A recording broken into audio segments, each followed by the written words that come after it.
What's the meaning of cocoyam?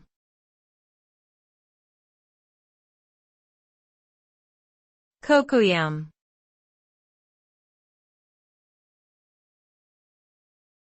Cocoyam.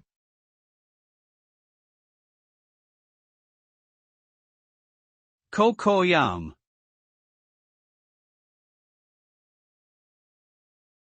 Cocoyam.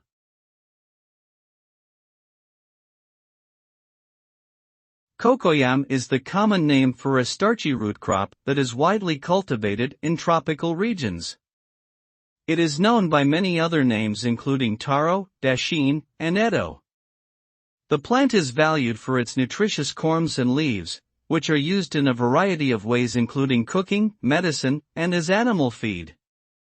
Cocoyam is an important food crop in many parts of Africa and Asia, where it is often grown by small-scale farmers for subsistence purposes.